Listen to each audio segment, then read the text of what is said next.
Qu'est-ce que l'accomplissement?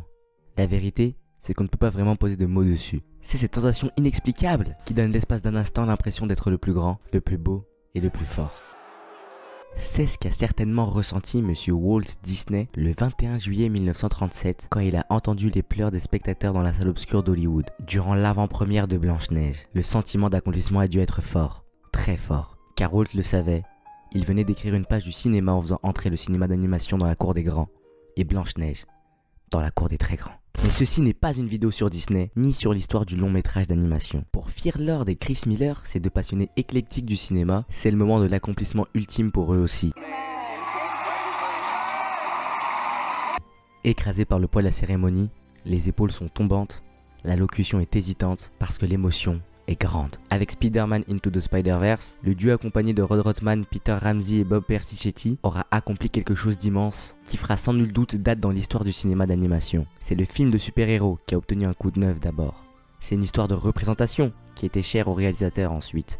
Mais c'est surtout l'animation qui vient de se prendre la vague. Spider-Man Into the Spider-Verse va gagner l'Oscar du meilleur long métrage d'animation. Et ce, devant un film Pixar et un film Disney. Une prouesse qui ne s'était réalisée qu'une seule fois ces 10 dernières années. Ce film possède un style d'animation mélangeant 2D et 3D qui est alors totalement nouveau du grand public qui a été conquis. Plus tard, nombreux seront les films qui sortiront dans ce style, mettant fin à l'hégémonie puissante du style Pixar-Disney qui régnait alors en maître des décennies durant. On va parler de Spider-Man Into the Spider-Verse et de sa suite Across the Spider-Verse qui sont des ovnis, des pierres angulaires qui sonna le glas de la révolution de l'animation 3D par ordinateur. Mais on va aussi parler du revers de la médaille, du fort prix qui a été payé, du sacrifice qui a dû être fait au nom de la révolution. Phil Lord et Chris Miller désiraient plus que tout avoir leur page dans le grand livre de l'histoire du long métrage d'animation. Et ils l'ont eu, mais peut-être au détriment de tous les autres.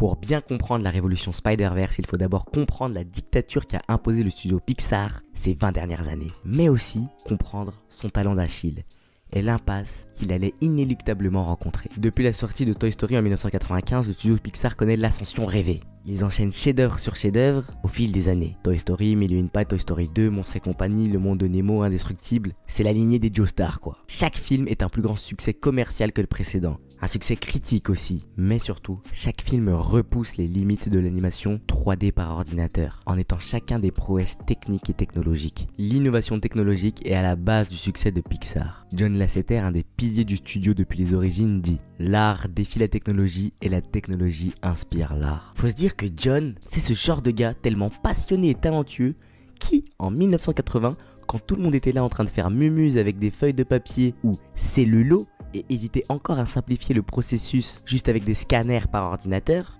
lui, il travaillait tranquillou sur Tron, le tout premier film mélangeant animation et effets numériques par ordinateur. C'est ce genre de génie tellement visionnaire qu'il a été viré par Disney pour ses idées. Et depuis Tron, il a eu une révélation. Il se décide, bien accompagné de rêveurs férus de technologie, comme Ed Camel ou même George Lucas et même Steve Jobs, de repousser toujours plus loin les limites du possible. Depuis Toy Story, chaque film est un énorme défi et pari pour les équipes du studio Pixar. D'abord celui de donner de la vie à des objets miniatures inanimés, des jouets, puis à celui de faire des foules, des poils, l'océan, puis après avec Indestructible passer le cap de modéliser carrément maintenant des humains, des voitures qui parlent, etc. Et chaque prise de risque est gagnante. L'ambiance de travail est magique. La machine à rêve Pixar est aussi la machine rêvée. Ed Camel, John Lasseter théorisent leurs méthodes d'animation, de production et de narration, qui sont maintenant des bibles dans l'industrie, ce qui pousse les autres studios à faire de même, dont leurs plus grands concurrents, DreamWorks ou Blue Sky. On peut citer aussi nos amis de chez Illumination et MacGuff, Cocorico. Le style Pixar devient le chemin de croix à adopter dans l'industrie, tant bien que même Disney limite. Il n'y a qu'à regarder les récompenses aux Oscars des meilleurs longs métrages d'animation, seuls 3 films sortent du style Pixar durant ces 20 dernières années. Il y a le fameux Wallace & Gromit de Nick Park et Steve Box, il y a un Ghibli, Ghibli, et donc en 2018, le fameux Spider-Man Into the Spider-Verse. Mais alors, est-ce que Spider-Man Into the Spider-Verse a débarqué comme ça, sans que personne n'ait rien vu venir, et a décidé de contester l'hégémonie de Pixar? Bah en fait non. La désormais officielle chute de Pixar, et encore plus avec le score ridicule qu'enregistre pour le moment The Elementary au box-office, n'est que la conséquence d'une lassitude générale pour ce style depuis maintenant quelques années, qui elle-même n'est que la conséquence de l'impasse qui se prédestinait à la formule Pixar. Les résultats n'en sont que les indicateurs tardifs. Le vrai problème, c'est que peu à peu la machine à rêve qui était Pixar n'avait plus rien de magique ni de surprenant. Le plus grand succès de Pixar, c'est d'avoir démocratisé l'animation par ordinateur appelée CGI, qui a permis d'animer des personnages de manière réaliste et de plus en plus fluide, en pas de 1. On reviendra sur cette notion plus tard.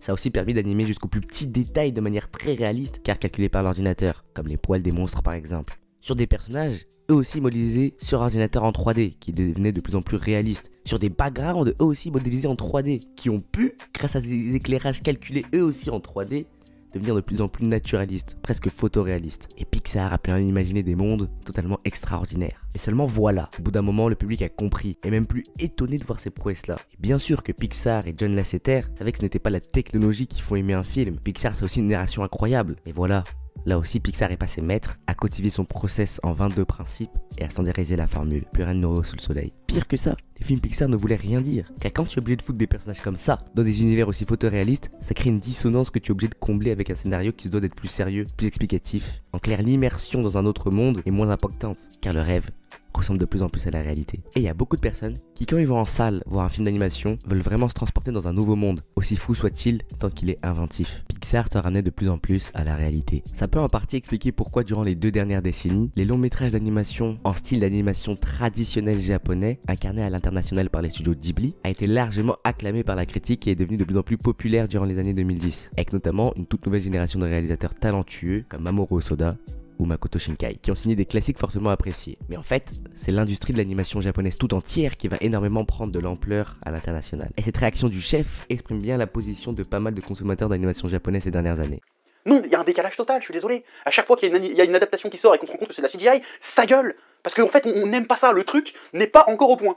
Sauf que moi, ça me pose un problème, la CGI, ça me pose un problème presque idéologique, je vais te dire. C'est que les Japonais ont une industrie de l'animation florissante et de plus en plus florissante en plus. Les animés s'exportent partout dans le monde, beaucoup plus qu'avant, les audiences sont incroyables, tout ce que tu veux, ça fait gagner de l'oseille, si tu veux. Et pourquoi les gens aiment l'animation japonaise? C'est parce qu'ils ont une patte à eux, ils ont un style à eux, ils ont un artisanat à eux, un savoir-faire à eux. Et la CGI, c'est pas leur truc. On peut résumer comme ça. Alors oui, les Pixar c'est cool, c'est super beau, c'est mignon, mais moi je préfère les animés, parce que c'est cool, ça bouge, c'est dynamique et inventif. D'ailleurs, chaque film qui s'écartait drastiquement du style Pixar était alloué par la critique. Je pense là au film de Tim Moore, Was the Breadwinner, qui ont un parti pic graphique plus unique et qui sont en animation traditionnelle. Malgré tout, il faut noter que ce point de l'animation est totalement ignoré, voire boycotté des prestigieuses récompenses, comme les Annie Awards ou même les Oscars. Donc avec ce regain de popularité pour l'animation traditionnelle, on pourrait se dire que tout l'héritage technologique, technique qu'a laissé Pixar était voué à s'éteindre et que l'animation par ordinateur CGI n'avait plus rien à offrir. Pour de plus en plus d'artistes et pour ce duo de réalisateurs rebelles, la réponse était bien évidemment non. Mais on n'est pas encore en 2018 et il ne s'agit pas encore de Spider-Man Into the Spider-Verse.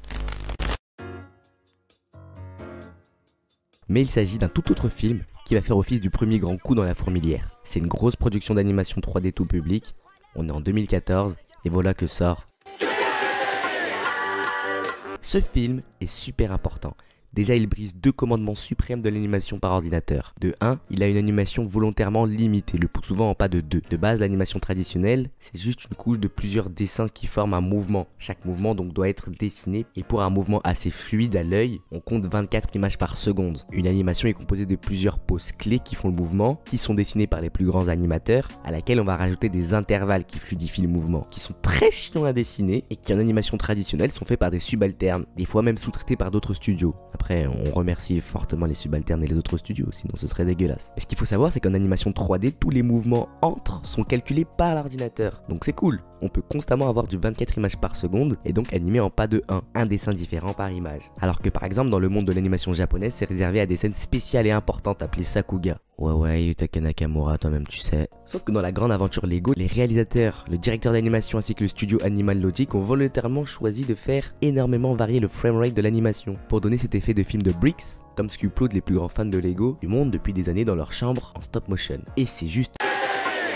Le second commandement suprême que brise la grande aventure Lego, c'est le motion blur. Le motion blur, ou flou de mouvement, est un effet numérique surutilisé et d'ailleurs même de plus en plus par les équipes de photographie des studios japonais comme Ufotable pour donner le rendu d'une caméra réelle qui essaye de capter la vitesse d'un dit mouvement. C'est un effet qui renforce donc le réalisme d'un mouvement. Mais avant les ordinateurs, nos animateurs dans leur infinie sagesse avaient eux aussi des astuces pour donner cette impression de mouvement. Les smears, ou frottis en français, remplissaient cette fonction. Ça pouvait être très stylisé, très cartoon, mais aussi un peu plus léger ou carrément utilisé de manière épique. Et en tant que fan d'anime, on est très bien placé pour le connaître. Ouais, Yutaka Nakamura, toi. Le film La Grande Aventure Lego incorpore cette technique typiquement 2D dans son film, et ça rend vraiment super bien. Et en fait, plus que ça, ce film est une véritable ode à la créativité qui vient redéfinir au grand public, au monde de l'animation, ce que ça veut dire l'animation par ordinateur. Quand on voit les anciennes productions Lego en CGI totalement lisses, plastiques, sans personnalité, qui sent un peu le Big Mac, la différence est totalement frappante. Ce film Lego a montré que c'était possible, que l'animation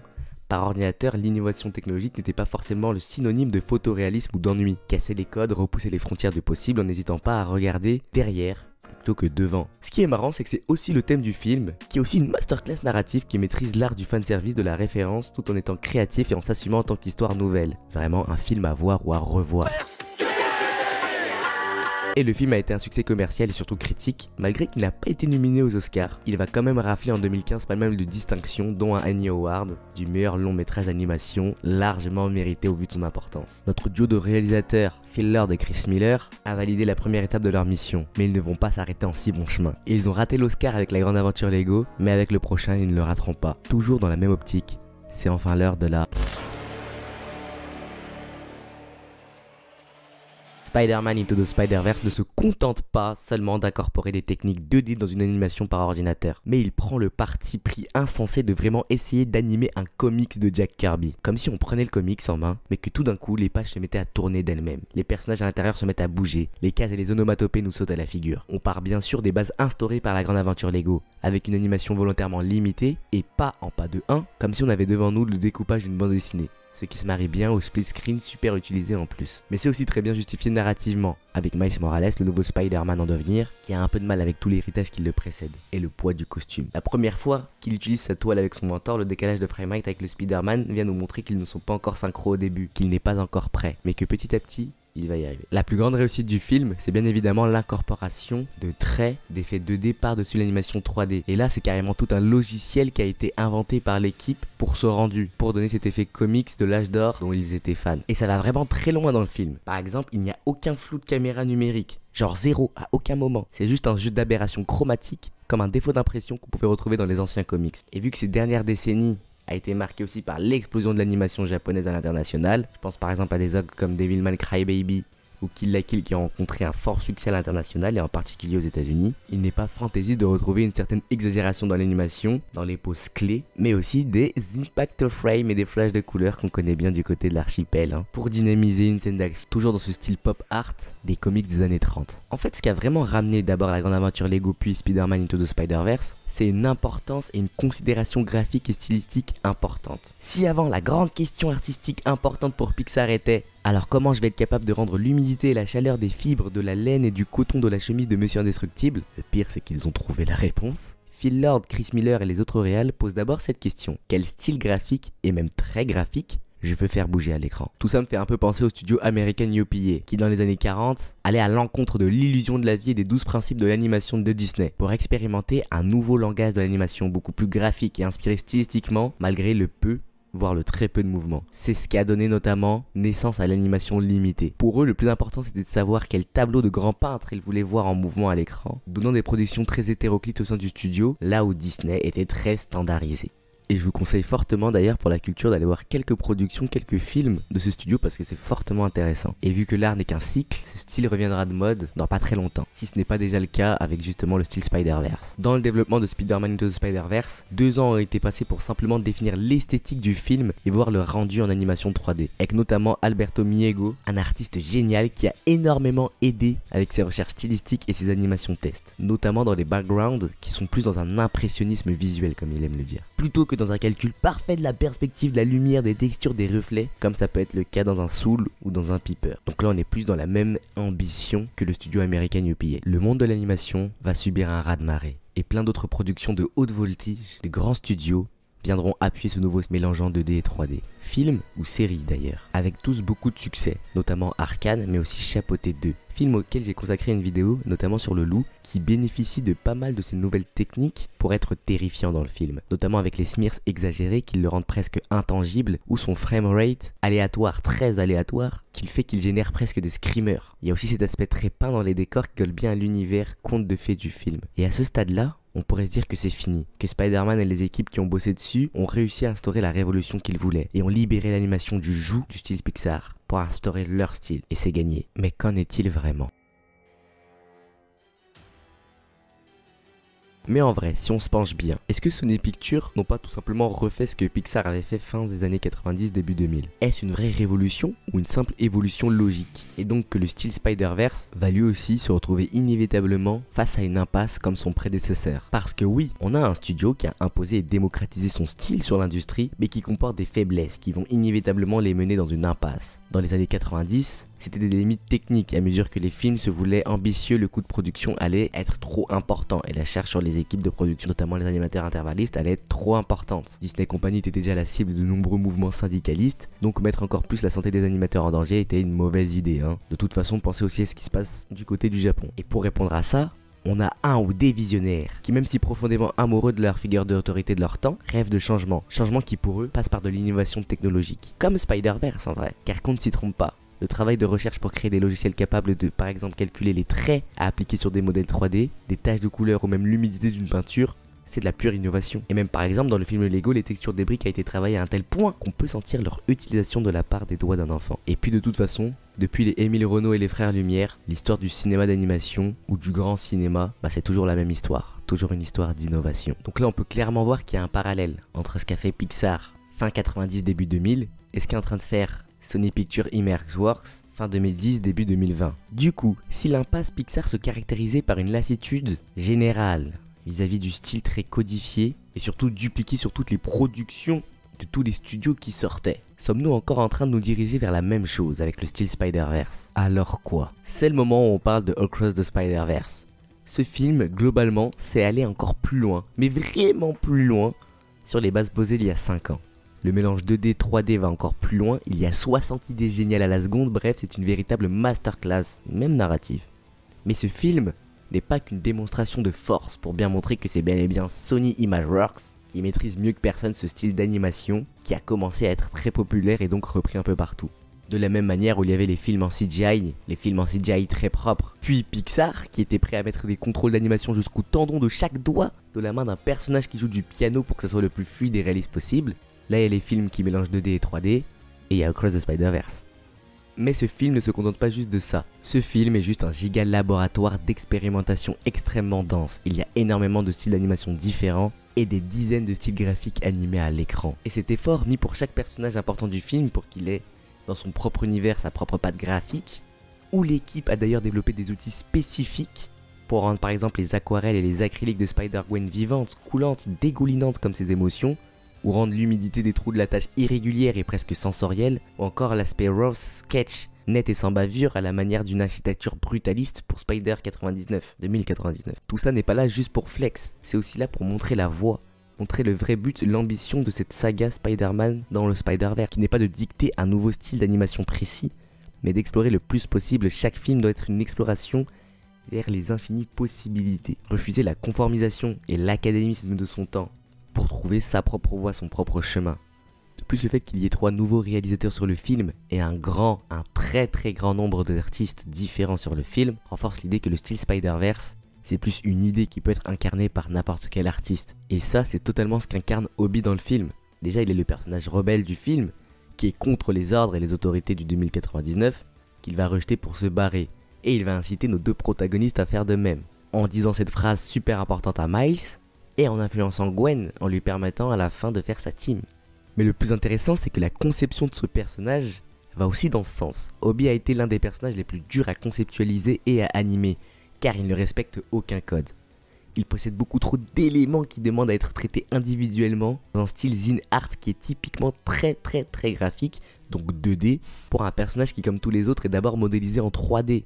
Il y a sa peau qui peut changer subitement de couleur, et en plus de ça, pour être en adéquation avec le style patchwork, sa guitare, sa veste, son corps ne sont pas animés à la même fréquence, au même pas. Il y a son corps qui peut être animé en pas de 2, sa veste en pas de 3, sa guitare en pas de 6, et ça a dû donner un effort incommensurable aux animateurs juste pour ce personnage.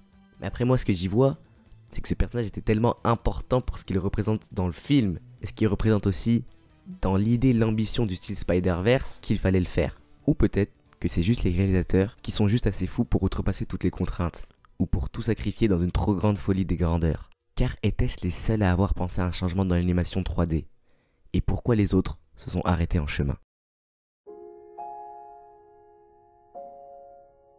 Parce qu'en réalité, si on le regarde bien, le film Spider-Verse n'est pas du tout le premier film à avoir repensé l'animation 3D, à vouloir la styliser et la rendre plus dynamique. C'était déjà l'ambition de DreamWorks avec Madagascar en 2005 par exemple, qui avait des mouvements beaucoup plus saccadés, cartoon, et qui avait même quelques smears. Le génialissime Genndy Tartakovsky en 2012 avait déjà pour ambition de faire du Tex Avery en 3D avec Hotel Transylvanie, où l'on retrouve les mouvements gaguesques et totalement irréels du célèbre animateur. Tartakovsky avait déjà compris que c'est pas parce que les personnages pouvaient bouger tout le temps qu'ils devaient bouger tout le temps.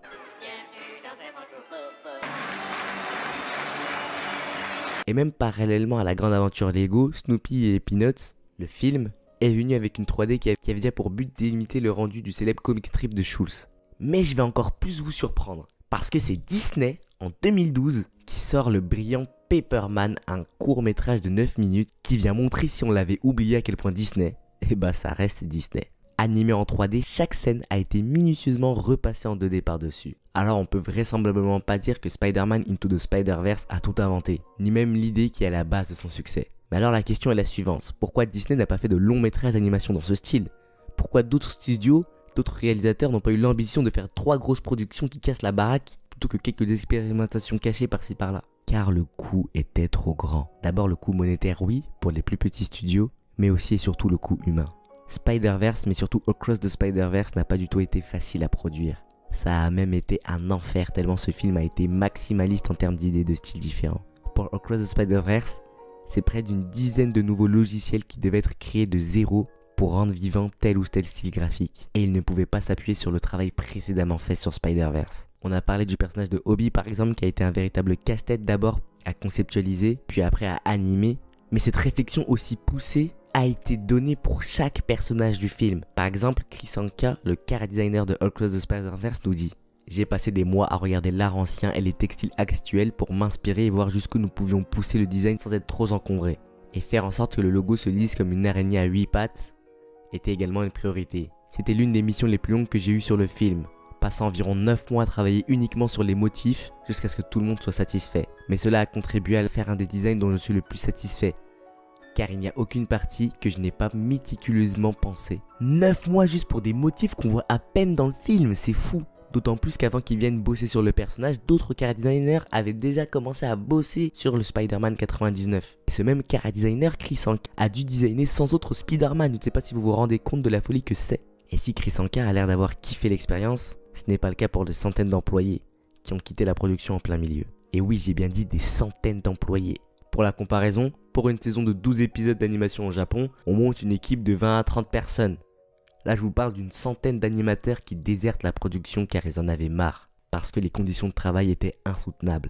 Il y a eu 5 ans entre le premier et le deuxième film. Le développement graphique de Miguel O'Hara seul a pris presque 1 an.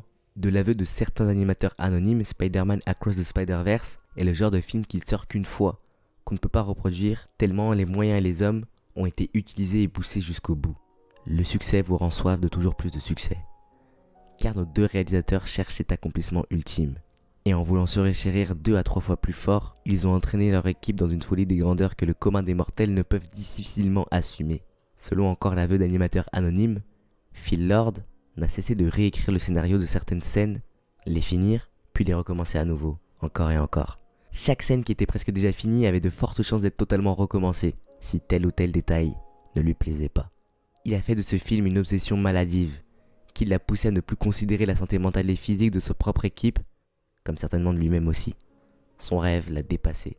Ce phénomène arrive souvent chez les plus grands artistes, comme les Hayao Miyazaki, Kentaro Miura ou même Walt Disney, qui était un patron intransigeant et perfectionniste au possible qui poussait ses hommes jusqu'au bout, jusqu'à ce qu'ils craquent et se rebellent contre lui.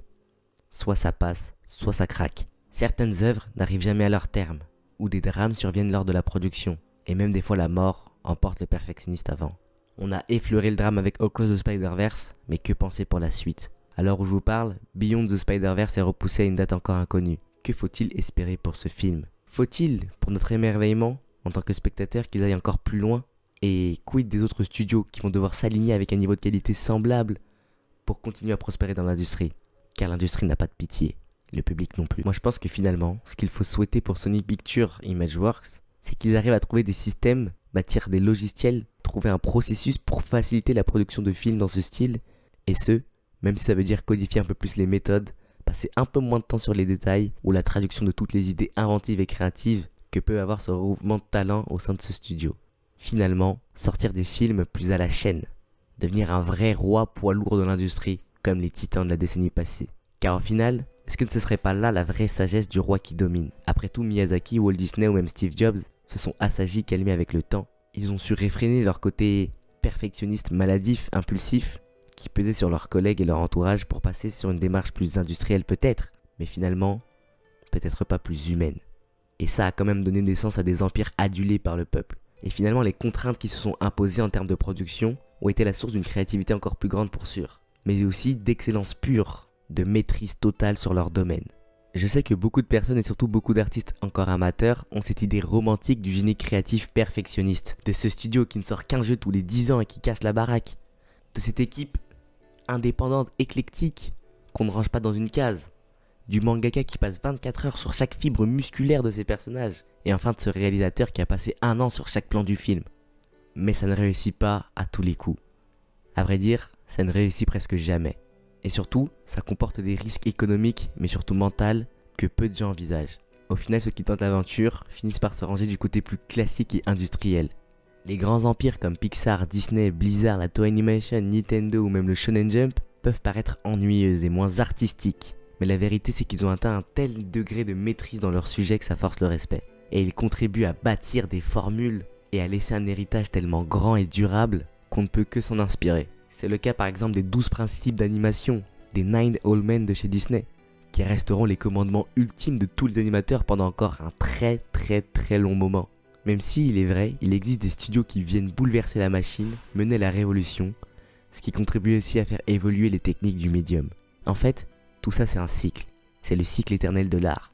Le classicisme contre le baroque, l'académisme, la régularité, la droiture, contre la folie, les sentiments, la créativité. Au fil de l'histoire, l'un a toujours influencé l'autre. L'un a toujours mené une bataille acharnée contre l'autre pour le plus grand bien de l'art. Mais maintenant la question est la suivante. Quel est le destin du style Spider-Verse?